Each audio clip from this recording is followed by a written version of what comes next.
Hello all, நான் உங்கள் ஹரிஷ்குமார். ஆக்சுவலாக நேற்று நான் வீடியோ போடல.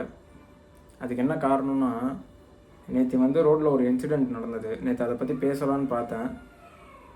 ஆனால் பேசலாமா வேணாமா அப்படின்னு சொல்லிட்டு டபுள் மைண்டாகவே இருந்தேன். அதுக்கப்புறம் நேற்று சரி வேணாம் அப்படின்னு சொல்லிட்டு எனக்கு நேற்று அந்த இன்சிடெண்ட் பார்த்தோன்னே எனக்கு வீடியோ போடுற இது இல்லை, இன்ட்ரெஸ்ட் இல்லாமல் போயிடுச்சு நேற்று. அதனால் சரி நம்ம இன்றைக்கி சொல்லலாமேன்னு பார்த்தேன். பார்க்காதீங்க, தாடி மீசையெல்லாம் நான் எடுத்துட்டேன், திருப்பி வளர்க்கணும். பார்க்க கொஞ்சம் கஷ்டமாக தான் இருக்கும், பரவாயில்ல பொறுத்துக்கோங்க. இன்றைக்கி நம்ம வீடியோக்குள்ளே போடலாம். இன்றைக்கி கொஞ்சம் அதாவது இன்றைக்கி எது சம்மந்தப்பட்ட வீடியோ அப்படின்னா, நேற்று நடந்த இன்சிடெண்ட்டை சொல்லிடுறேன். அந்த இன்சிடெண்ட்டை பற்றி தான் நான் போகணுன்னு பார்த்தேன். அதாவது நேற்று நான் ரோட்டில் வண்டியில் போயிட்டுருக்கேன். வண்டியில் போயிட்டுருக்கும்போது எனக்கு ரைட் சைடில் ஒரு கோயில் வருது, பெருமாள் கோயில். அந்த கோயில் வாசலில் ஒரு வேலைக்கு போகிற ஒரு பொண்ணு, ஒரு யங்கஸ்ட் பொண்ணு தான், ரொம்ப இது கிடையாது, ஒரு 25 to 30 இருக்கும். அவங்க நின்றுட்டுருக்காங்க. அந்த பக்கமாக வந்த வண்டியில் வந்த 2 பசங்க அந்த பொண்ணை பார்த்து ஏதோ கிண்டல் பண்ணியிருக்கானுங்க. அதாவது என்ன சொல்கிறது, வார்த்தையாகவே சொல்லி கிண்டல் பண்ணியிருக்காங்க. நான் அந்த தூரத்தில் ஒரு கடையில் நின்றுட்டுருக்கேன். ஆக்சுவலாக இப்போ எதுக்கு நான் இதை சொன்னேன்னா, முதல்ல இப்போது ஒரு பொண்ணு பிடிச்சிருக்குன்னா அந்த பொண்ணுக்கிட்ட போய் ப்ரப்போஸ் பண்ணுறது தப்பு கிடையாது. ஏன்னா அது நம்மக்கிட்ட இருக்கிற ஆசையை நம்ம சொல்கிறோம். சொல்ல வேண்டியது நம்ம கடமை. ரிஜெக்ட் பண்ணுறதும் ஒத்துக்கிறதும் அது அவங்களோட விருப்பம். நம்ம கடைசி நிமிஷத்தில் சொல்லாமல் போயிட்டோமோ அப்படின்ற ஒரு மனசு வந்துடக்கூடாது. அதனால சொல்கிறேன். அந்த பொண்ணை அவங்க அந்த 2 பசங்க கிண்டல் பண்ணிவிட்டு போயிட்டாங்க. போனதுக்கப்புறம் ஏன்னா அது சுற்றி கிட்டத்தட்ட ஒரு நைட்டு ஒரு 10-15க்கு மேலே இருக்கும். அது கிட்டத்தட்ட இது நான் இது என் கண்ணால் பார்த்த இன்சிடெண்ட். இது எனக்கு பார்த்தோன்னே எனக்கு ஒரு மாதிரி கோவம் தான் வந்தது ரொம்ப. என்ன இது, என்ன நடந்துகிட்ருக்கு, எதுக்கு இந்த பசங்களாம் இப்படி இருக்காங்கன்னு எனக்கு புரியல.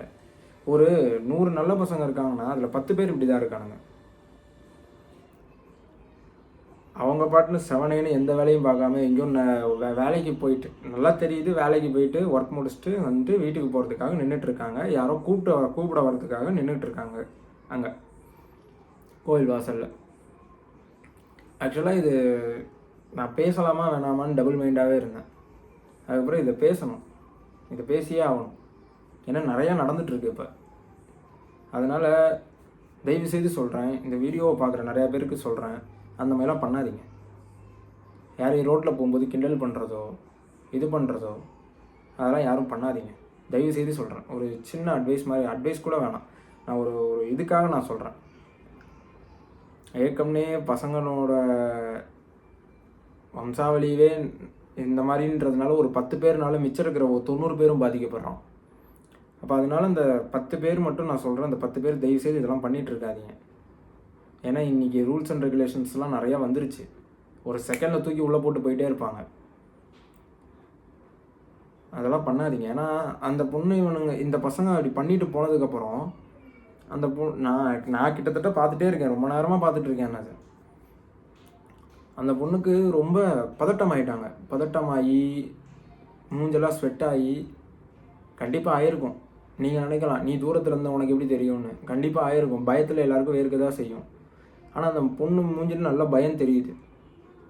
எதுக்கு நம்ம இதெல்லாம் பண்ணிகிட்ருக்கோம்? நீங்களே யாராவது சொல்லணும். உங்கள் வீட்டில் இந்த மாதிரி இருக்கிற பசங்களாக இருந்தால் தயவுசெய்து கண்டிச்சிருங்க. யாரையும் கண்டிக்காமல் இருக்காதீங்க. ஏன்னா இது ரொம்ப தப்பு. இது நம்ம கேள்விப்படுறோம். பசங்களுக்கு இதெல்லாம் ஒரு ஜாலினஸ் ஓகே தான், நான் இல்லைன்னு நான் சொல்லலை. அதுக்கு இந்த மாதிரிலாம் பண்ணக்கூடாது. இப்போ நிறைய பேர் பார்த்தீங்கன்னா ரோட்டில் போவாங்க, பசங்க இருப்பாங்க, 4 பொண்ணுங்க போனால் சைட் அடிப்பாங்க. ஏன்னா அது போயிட்டே இருக்குது. எல்லோரும் சைட் அடிக்கிறது தான், எல்லோரும் பார்க்குறது தான், எல்லாம் பண்ணுறது தான். இப்போது அதோடு நிறுத்திட்டு போயிடணும். அதுக்கு மேலே எக்ஸ்ட்ரா எதையுமே பண்ணக்கூடாது. நான் பார்க்குறேன், இந்த 2 பசங்க எக்ஸ்ட்ரா பண்ணுறாங்க. எனக்கு அவ்வளோ கோவம் வந்தது அதை பார்க்கும்போது. சரி, எதுவும் பண்ண முடியல. ஏன்னா நான் எதையும் சொல்ல வரல. அதெல்லாம் பண்ணக்கூடாதுன்னு நீங்கள் உங்களுக்கு தெரிஞ்ச எல்லாருக்கும் கொஞ்சம் அட்வைஸ் பண்ணிக்கோங்க. இன்றைக்கி நான் அதை பற்றி தான் பேசணுன்னு இருந்தேன். ஆக்சுவலாக நான் இன்றைக்கி வேறு டாபிக் பேசலான்னு பார்த்தேன். தயவுசெய்து நிறைய பேருக்கு ஷேர் பண்ணுங்கள். ஏன்னா இது ரொம்ப கேவலமான ஒரு விஷயம். ஏன்னா நம்ம வீட்டில் ஒரு அக்கா தங்கச்சிலாம் நமக்கும் இருக்காங்க. அவங்கள இந்த மாதிரி ரோட்டில் யாராவது 2 பசங்க கிண்டல் பண்ணால் நம்ம சும்மா விடுவோமா? போய் என்னடா ஏதுன்னு சண்டைக்கு நிற்க மாட்டோம். அந்த மாதிரி தாங்க எல்லாருமே. எல்லாரையும் ஒன்றா பாருங்கள். நம்ம வீட்டில் இருக்கிறது ஒன்று, வெளியில் இருக்கிறவங்க இன்னொருத்தவங்களாம் அப்படிலாம் பார்க்காதீங்க. ஒரு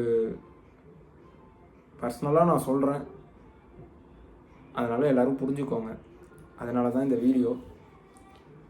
நாளைக்கு நான் இன்னொரு வீடியோவில் நான் உங்களை வந்து பார்க்குறேன். இந்த ஒரு இன்சிடெண்ட்டை உங்கள் எல்லாருக்கும் சொல்லணும் அப்படின்னு சொல்லிட்டு தெரியப்படுத்தணுன்ற ஒரு இதுக்காக தான் நான் சொல்லியிருக்கேன் இன்றைக்கி. தயவுசெய்து எல்லோரும் ஃபாலோ பண்ணுங்கள். அந்த மாதிரிலாம் பண்ணாதீங்க ரோட்டில் இருக்கும்போது. திருப்பியும் சொல்கிறேன், நம்ம வீட்டில் அக்கா தங்கச்சி இருந்தால் அவங்கள என்ன பண்ணுவாங்களோ அதே கோவம் தான் எல்லாருக்குமே வரும். கடைசி நிமிஷத்தில் நமக்கு பிரச்சனை வந்துருச்சுன்னு வச்சுக்கோங்களேன், நம்மளால் ஒன்றுமே பண்ண முடியாது. அதனால் நான் யாருமே அது பண்ணாதீங்க. பார்க்குறீங்களா, பார்த்துட்டு அதோடு அப்படியே போயிடணும். ஏன்னா நிறையா நான் தான் சொல்கிறேன்ல, சைட் அடிக்கிறதுன்றது இப்போ சகஜமாக போயிடுச்சு. எல்லாருமே பண்ணுறது தான். அதனால் இந்த நோண்டுறது, கிண்டல் பண்ணுறது, கலாய்க்கிறது இதெல்லாம் பண்ணிகிட்ருக்காதீங்க. ரொம்ப தப்பு இது. அந்த 2 பசங்க மேலே எனக்கு அவ்வளோ கோவம் வந்தது. என்னால் எதுவுமே பண்ண முடியல. நாளைக்கு நான் உங்களை இன்னொரு வீடியோவில் வந்து பார்க்குறேன். இதை சொல்லணுன்னு தான் நான் இன்றைக்கி வீடியோவை போடுறேன். நிறைய பேருக்கு ஷேர் பண்ணுங்கள், கமெண்ட் பண்ணுங்கள். நாளைக்கு இன்னொரு வீடியோவில் நான் உங்களை வந்து பார்க்குறேன். கொல்கட்டா கேஸில் வந்து ஆக்சுவலாக இன்னொன்று என்னதுன்னா, கொல்கட்டா கேஸில் வந்து இப்போ கொஞ்சம் அப்டேட் வந்துட்டுருக்கு. அந்த குற்றவாளி ஒருத்தனை பிடிச்சி வச்சுருக்காங்க. அவன்கிட்ட சிபிஐ விசாரிக்கும் போது நான் நிரபராதின்ற மாதிரி சொல்லியிருக்கான். நிறையா திருப்பங்கள் வந்துக்கிட்டு இருக்கு. அதை பற்றி நான் விலாவரியாக நாளைக்கு வந்து உங்களுக்கு டீட்டெயில்டாக ஒரு வீடியோ போடுறேன். நாளைக்கு நான் உங்களை இன்னொரு வீடியோவில் வந்து பார்க்குறேன். உங்களுக்கு இந்த வீடியோ நிறைய பேருக்கு ஷேர் பண்ணுங்கள். நான் திருப்பி சொல்கிறேன். நான் என்ன சொல்ல வரேன்னா, நான் தான் சொல்கிறேன்ல, எனக்கு ஒரு மாதிரி மைண்ட் டிஸ்டர்ப்டாக இருக்குது அதை பார்த்ததுலேருந்து. இதெல்லாம் பண்ணக்கூடாது, ரொம்ப தப்பு. சொன்னால் யாரும் கேட்குறது கிடையாது. தயவுசெய்து உங்களுக்கு தெரிஞ்ச எல்லாருக்குமே கொஞ்சம் இந்த மாதிரி இருக்கிற பசங்க இருந்தால், யாரையும் நான் தப்பாக சொல்லலை, இருக்கிறவங்க இருந்தால் தயவுசெய்து அட்வைஸ் பண்ணி திருத்திடுங்க. நாளை பின்ன எதையா போய் மாட்டிக்க வேணாம். அதுக்காக தான் நான் சொல்கிறேன். நாளைக்கு நான் இன்னொரு வீடியோவில் வந்து உங்களை வந்து பார்க்குறேன். உங்கள்கிட்ட வர்றது ஹரிஷ்குமார். பாய்.